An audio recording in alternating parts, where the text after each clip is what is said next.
नमस्कार दीक्षाक्षी किचन रे आपण समस्त को स्वागत। आज रेसिपी होची मैंगो मलाई कुल्फी, जोटा कि खाइबा को बहुत भल लगे।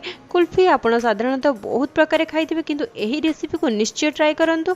न खाइले जानि परिबेनी एटा एते टेस्टी बोली। तो सेथि पई मु गोटे पैन रे खीर नेइछि।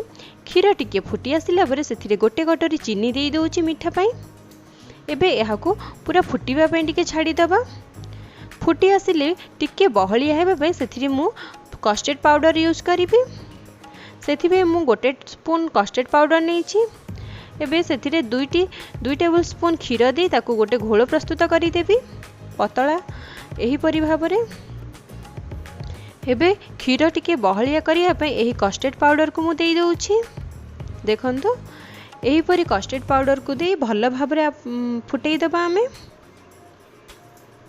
जोटा कि राबिड़ी बनाया बहुत भल लगे और जल्दी मध्य बनीजिव। एबे देखंतु यही घोल बहुत बढ़िया भाव में प्रस्तुत हो जाइए। एबे से आमे किछि आलमंड देदबा। आमर राबिड़ी टिके बहलिया है बहुत बढ़िया हो जाइए।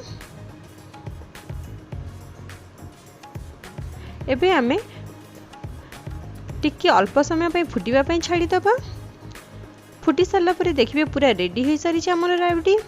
मु एबे गोटे आंब को नौछि, तार मुंडी को काटी मझिरू एही टांकू को काढ़ी दउछि। एपरी चाकू सहायता रे आपण धीरे धीरे आराम से काढ़िबे। एही परी भाव रे मु बहुत बढ़िया भाव रे मझिरू तार टांकू काढ़ी नउछि।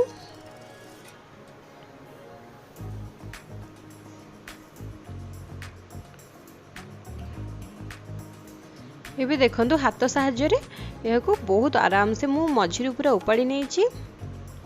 एहीपरी एबे एटा खाली हो गले एथिरे आमे मलाई हमर रखिदबा, राबिड़ी जहाँ पूरा देदबा।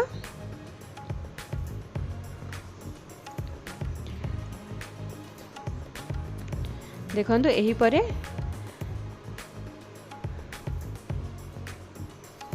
मु एहीपरी अल्प अल्प करी सब गुड़ी को दे देइछि पूरा भरी करिकी। एबे याकू मु आर फ्रिज रे गोटे 4 घंटा पाई छाड़ी दउछि। देखंतु 4 घंटा पर देखंतु ये बहुत हार्ड है कि आइसक्रीम बनी के पूरा रेडी हो सारी।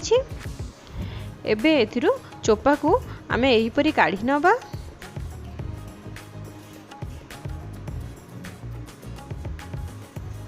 एही परी बहुत बढ़िया भाव में सफा करी देबे। मार्केट कुल्फी ठार भी यह बहुत टेस्टी लगे। एबे आगु आमे काटी दबा। देखंतु मु जो शेप रे काटुची एही परी ही आपण शेप रे पूरा काटी नेबे।